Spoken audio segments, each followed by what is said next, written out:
जय श्री कृष्णा। राधे राधे। आप सभी स्वस्थ और मस्त होंगे। आइए आज हम गीता जी का दूसरा महात्म्य पढ़ेंगे। श्री भगवान कहते हैं, लक्ष्मी, प्रथम अध्याय के महात्म्य का उत्तम उपाख्यान मैंने तुम्हें सुना दिया। अब अन्य अध्यायों के महात्म्य का श्रवण करो। दक्षिण दिशा में वेद वेता ब्राह्मणों के पुरंदरपुर नामक नगर में श्रीमान देव शर्मा नामक एक विद्वान ब्राह्मण रहते थे। वे अतिथियों के पूजक, स्वाध्यायशील, वेद शास्त्रों के विशेषज्ञ, यज्ञों का अनुष्ठान करने वाले और तपस्वियों के सदा ही प्रिय थे। उन्होंने उत्तम इंद्रियों के द्वारा अग्नि में हवन करके दीर्घकाल तक देवताओं को तृप्त किया, किंतु उन धर्मात्मा ब्राह्मणों को कभी सदा रहने वाली शांति न मिली। वे परम कल्याणमय तत्व का ज्ञान प्राप्त करने की इच्छा से प्रतिदिन प्रचुर सामग्रियों के द्वारा सत्य संकल्प वाले तपस्वियों की सेवा करने लगे। इस प्रकार शुभ आचरण करते हुए उन्हें बहुत समय बीत गया। तदंतर एक दिन पृथ्वी पर उनके समक्ष एक त्यागी महात्मा प्रकट हुए। वे पूर्ण अनुभवी, आकांक्षा रहित, नासिका के अग्रभार पर दृष्टि रखने वाले तथा शांत चित्त थे। निरंतर परमात्मा के चिंतन में संलग्न हो वे सदा आनंद विभोर रहते थे। देव शर्मा ने उन नित्य संतुष्ट तपस्वी को शुद्ध भाव से प्रणाम किया और पूछा, महात्मन, मुझे शांतिमय स्थिति कैसे प्राप्त होगी? तब उन आत्मज्ञानी संत ने देव शर्मा सोपुर ग्राम के निवासी मित्रवान का, जो बकरियों का चरा हुआ था, उसका परिचय दिया और कहा, वही तुम्हें उपदेश देगा। यह सुनकर देव शर्मा ने महात्मा के चरणों की वंदना की और समृद्धिशाली सोपुर ग्राम में पहुंचकर उसके उत्तर भाग में एक विशाल वन देखा। उसी वन में नदी के किनारे एक शिला पर मित्रवान बैठा था। उसके नेत्र आनंद तरीका से निश्चल हो रहे थे। वह अपलक दृष्टि से देख रहा था। वह स्थान आपस का स्वाभाविक वैर छोड़कर एकत्रित हुए परस्पर विरोध जंतुओं से घिरा था। वहाँ उद्यान में मंद मंद वायु चल रही थी।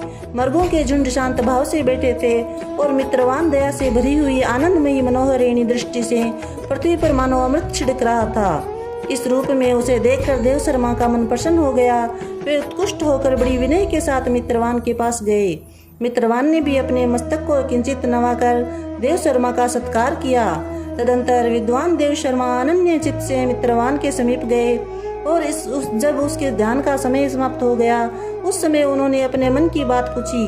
महाभाग, मैं आत्मा का ज्ञान प्राप्त करना चाहता हूँ। मेरे इस मनोरथ की पूर्ति के लिए मुझे किसी ऐसे उपाय का उपदेश कीजिए जिसके द्वारा सिद्धि प्राप्त हो चुकी हो। देव शर्मा की बात सुनकर मित्रवान ने एक क्षण तक कुछ विचार किया। उसके बाद इस प्रकार कहा, विद्वान, एक समय की बात है, मैं वन के भीतर बकरियों की रक्षा कर रहा था।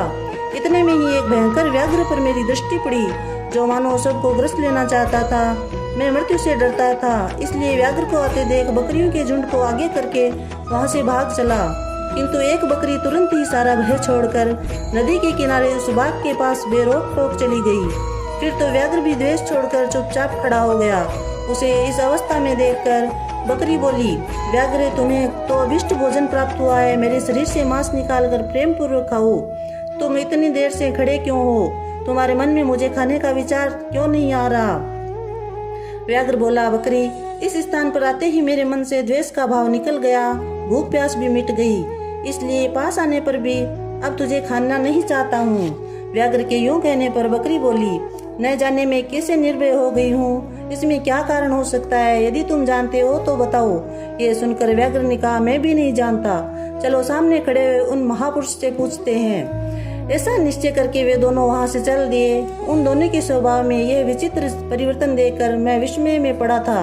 इतने में ही उन्होंने मुझसे ही आकर प्रश्न किया। वहाँ वृक्ष की शाखा पर एक वानरराज था। उन दोनों के साथ मैंने भी वानरराज से पूछा। विप्रवर, मेरे पूछने पर वानरराज ने आदर पूर्वक कहा, अज्जापाल, सुनो, इस विषय में मैं तुम्हें प्राचीन वृत्तांत सुनाता हूँ। ये सामने वन के भीतर जो बहुत बड़ा मंदिर है, उसकी ओर देखो। इसमें ब्रह्मा जी का स्थापित किया हुआ एक शिवलिंग है। पूर्व काल में यहाँ सुकर्मा नामक एक बुद्धिमान महात्मा रहते थे, जो तपस्या में संलग्न होकर इस मंदिर में उपासना करते थे। वे वन से फूलों का संग्रह कर लाते और नदी के जल से पूजनीय भगवान शंकर को स्नान कराकर उन्हीं से उसकी पूजा किया करते थे। इस प्रकार आराधना का कार्य करते हुए सुकर्मा यहाँ निवास करते थे। बहुत समय के बाद उनके समीप किसी अतिथि का आगमन हुआ।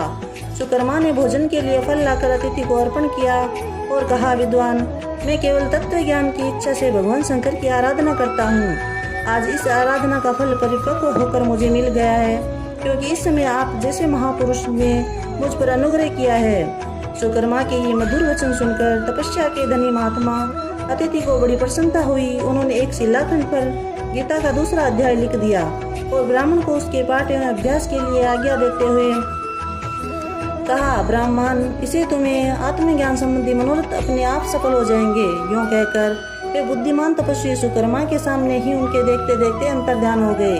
सुकर्मा विस्मित होकर उनके आदेश के अनुसार निरंतर गीता के द्वितीय अध्याय का अभ्यास करने लगा। तदंतर दीर्घ काल के पश्चात अंतकरण शुद्ध होकर उन्हें आत्मज्ञान की प्राप्ति हुई। फिर वे जहाँ गए वहाँ उनका तपोवन शांत हो गया। उनमें शीत उष्ण और राग द्वेष आदि की बाधाएं दूर हो गई। इतना ही नहीं, उन स्थानों में भूख प्यास का कष्ट भी जाता रहा तथा भय का सर्वथा अभाव हो गया। ये सब द्वितीय अध्याय का जप करने वाले सुकर्मा ब्राह्मण की तपस्या का ही प्रभाव समझो।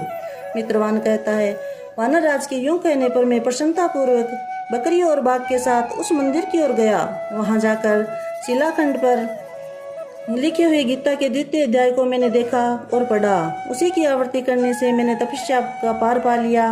अतः भद्र पुरुष, तुम भी सदा द्वितीय अध्याय की ही आवृत्ति किया करो। ऐसा करने पर मुक्ति तुमसे दूर नहीं रहेगी। श्री भगवान कहते हैं, प्रिय मित्रवान के इस प्रकार आदेश देने पर देव शर्मा ने उसका पूजन किया। उसे प्रणाम करके पुरंदरपुर की राह ली। वहाँ किसी देवालय में पूर्वोक्त आत्मज्ञानी महात्मा को पाकर उन्होंने ये सारा वृत्तांत निवेदन किया और सबसे पहले उन्हीं से द्वितीय अध्याय को पढ़ा। उनसे उपदेश पाकर शुद्ध अंतकरण वाले देव शर्मा प्रतिदिन बड़ी श्रद्धा के साथ द्वितीय अध्याय का पाठ करने लगे।